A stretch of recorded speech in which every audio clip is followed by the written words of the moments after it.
Daniel Benaïm, bonjour Boker Tov. Boker Tov Studio Kalita et à tous les auditeurs. Merci d'être avec nous ce matin sur studiokalita.com. Je rappelle, si c'est nécessaire, que vous êtes le délégué général de l'Agence juive en France et en Europe. Et nous sommes heureux de vous avoir ce matin. En particulier, je disais que nous, ce matin, pour nous, l'information principale, eh bien, c'est cette alia massive, on va dire, de quelques 200 Olim de France qui vont faire leur alia dans la journée et qui arriveront cet après-midi à l'aéroport Ben Gurion. Vous serez avec eux, vous êtes déjà peut-être avec eux. Je suppose qu'ils sont en train d'arriver peu à peu à l'aéroport Charles de Gaulle. Alors avant qu'ils n'arrivent, avant que ce soit le véritable, on va dire, l'enthousiasme et l'effervescence de ce départ, je voudrais que vous nous parliez un peu donc aujourd'hui donc de la situation de la Aliyah aujourd'hui en France. On a beaucoup entendu parler de ces derniers mois, ces dernières semaines, d'une baisse sensible de cette Aliyah. Ce vol, d'une certaine manière, est la preuve qu'il y a encore une alia massive qui vient de France, mais les chiffres ne trompent pas, il y a une baisse.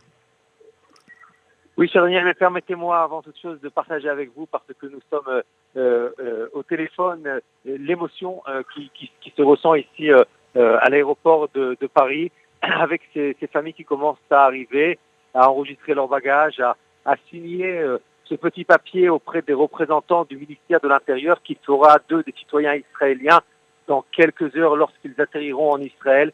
Et même si la Aliyah ces dernières années de France est un phénomène permanent, un phénomène courant, il y a des Olim qui font leur Aliyah chaque semaine, l'émotion reste très forte pour chacune de ces familles que l'on voit partir maintenant, que l'on voit rentrer à la maison quelque part, ce retour à Sion moderne des Juifs de France. Et ce retour, je suppose que le fait que ce soit, disons, un vol quasiment affrété spécialement à cette occasion avec quelques 200 personnes, cette aliyah, on va dire, massive ensemble, elle doit être extrêmement stimulante et impressionnante pour ces Olim, je suppose.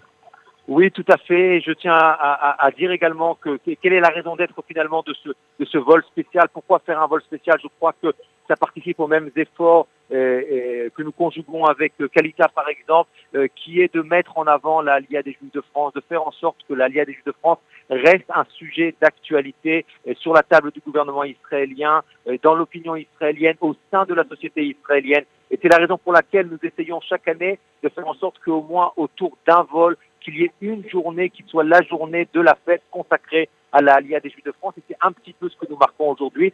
C'est pour cela qu'il y a une émotion très forte, parce que c'est quelque part aujourd'hui la fête de la Aliyah des Juifs de France, la célébration dans la joie de la Aliyah des Juifs de France. Vous l'avez dit, certes, le nombre d'Olim ces 2 dernières années est en recul par rapport aux années 2014-2015, mais d'un autre côté, la Aliyah, le sujet de la Aliyah, les questions autour de la Aliyah, la réflexion quant à la Aliyah restent des sujets extrêmement présents dans le débat communautaire au sein de la communauté juive de France. Et même si la concrétisation s'est ralentie ces 2 dernières années, il ne fait aucun doute que l'envie d'Aliyah, la volonté de faire son Aliyah dans les mois, les années à venir, reste quelque chose d'extrêmement fort. Le cœur des Juifs français vibre avec Israël, et vivre avec Israël pas seulement comme un pays de vacances, pas seulement comme un lieu touristique, pas seulement comme un lieu dans lequel notre famille vit, mais également comme ce pays, cette maison vers laquelle beaucoup d'entre eux souhaitent retourner un jour. Alors est-ce que l'on peut dire que d'une certaine manière, dans cette Aliyah de France, la qualité compense aujourd'hui peut-être la quantité? Cela ne veut pas dire que les Olim qui sont arrivés massivement en 2015 et en 2016 étaient de moins bonne, on va dire, de moins bonne qualité, mais d'une certaine manière, est-ce qu'aujourd'hui peut-être les Olim qui arrivent aujourd'hui sont des gens qui ont préparé leur Aliyah avec, on va dire, plus de détails, plus de précision, et que d'une certaine manière, il y a chez ces Olim un potentiel de réussite de la Aliyah plus fort? Il n'y a aucun doute que certains événements exogènes ont poussé certains Juifs de France dans les années 2013, 2014, 2015 à partir le plus rapidement possible, parce qu'ils étaient arrivés dans une situation dans laquelle ils ne souhaitaient plus continuer à vivre en France. Aujourd'hui, on est passé à une deuxième phase. Je ne suis pas sûr que ces mêmes facteurs qui ont dérangé à une époque n'existent plus aujourd'hui, mais la force humaine fait que l'on s'habitue à ces réalités. Et par conséquent, vivant dans ces réalités, aujourd'hui, les Juifs de France prennent un peu plus leur temps. Ils se préparent, ils réfléchissent la Aliyah, ils font souvent quelques voyages d'études. Nous étions hier, par exemple, chez quelques familles à la veille de leur départ qui nous expliquaient que c'était une décision qu'ils avaient arrêtée il y a déjà 1 an et demi. Ensuite, ils avaient eu l'occasion de faire 3 voyages en Israël pour se préparer, pour choisir la ville, pour choisir les écoles, pour réfléchir finalement quel va être leur projet de vie après leur alliance en Israël. Et nous ne pouvons que nous féliciter de ces démarches-là et les encourager. Nous les accompagnons d'ailleurs de pousser à la réflexion, à la préparation, parce qu'il ne fait aucun doute que plus ces personnes seront préparées avant leur aliyah, et plus grandes seront les chances de réussite de cette aliyah. Alors, quelle est la préoccupation majeure de ces Olim lorsque vous discutez avec eux? Qu'est-ce qui les préoccupe le plus dans leur nouvelle vie qu'ils s'apprêtent à vivre ici en Israël? Alors, je crois qu'il y a une volonté et c'est quelque chose aussi qui est particulier peut-être pour beaucoup du français, une volonté de devenir israélien, c'est-à-dire d'essayer de s'initier dans les codes de la société israélienne le plus rapidement possible, de maîtriser l'hébreu. Évidemment, dans les inquiétudes, il y a les inquiétudes qui sont liées, pour ceux qui sont en âge de travailler, à la vie professionnelle.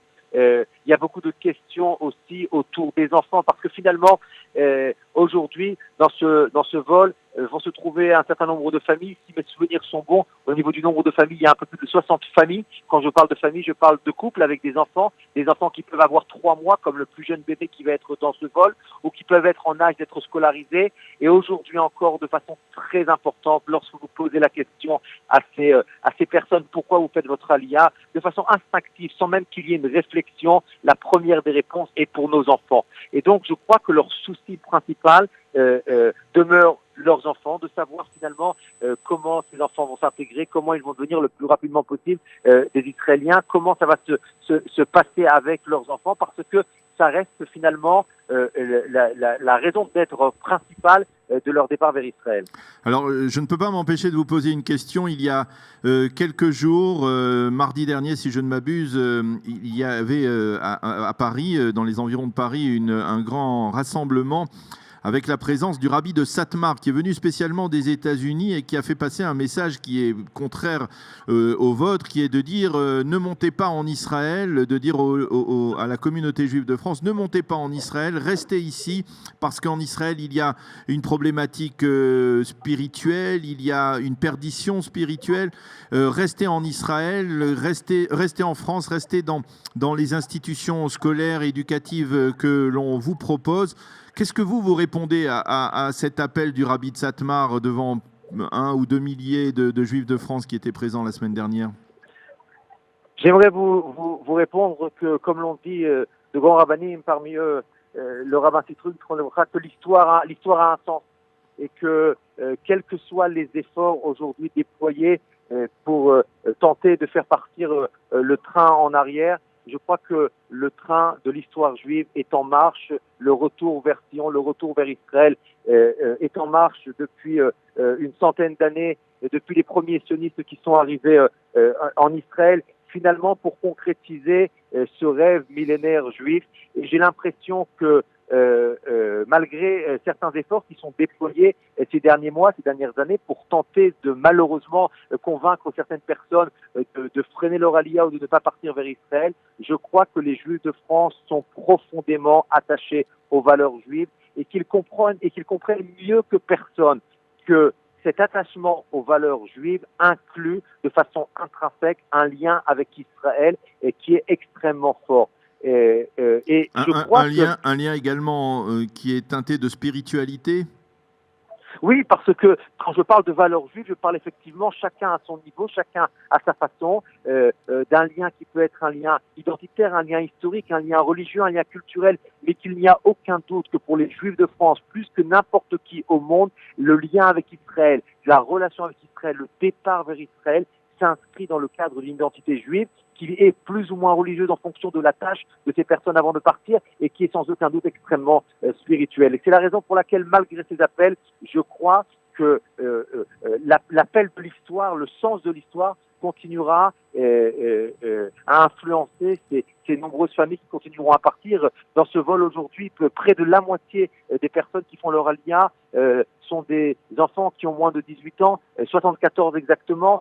Cela signifie encore une fois que la Aliyah est extrêmement vivante. Eh bien, Daniel Benaïm, merci d'avoir été avec nous ce matin sur studiocalita.com. On vous laisse aller rejoindre les Olim qui sont en train d'arriver donc à l'aéroport Charles de Gaulle pour se préparer à l'embarquement et au départ vers Israël. L'arrivée prévue en Israël cet après-midi aux alentours de 4h30, 5h de ce vol spécial donc affrété par l'agent juive à l'occasion de l'Aliyah de plus de 200 Olim de France. Merci Daniel Benaïm et on espère à pouvoir discuter dans quelques minutes lorsqu'ils seront plus nombreux avec certains de ces Olim de France à l'aéroport Charles de Gaulle pour qu'ils puissent nous transmettre leurs sentiments, leurs émotions à la veille donc au moment de leur Aliyah en Israël. Merci d'avoir été avec nous et à bientôt. Be'atzlacha. À très bientôt. Shalom et bon voyage. Voilà, merci Daniel Benaïm. Comme je le disais, nous serons vers 8h45, 8h50 en ligne avec un de ces Olim qui fera son Aliyah donc tout à l'heure à partir de Paris en direction d'Israël. Nous serons avec lui en ligne au téléphone et nous essaierons de partager, on va dire, son émotion, ses sentiments à quelques heures du départ donc vers Israël et de cette Aliyah que ces Olim attendent avec impatience depuis de nombreux mois. Voilà, il est 8h25. Dans quelques minutes, nous retrouverons Eliana Gurfinkel et sa chronique Un jour, notre histoire. En attendant, David Amara nous propose une page musicale.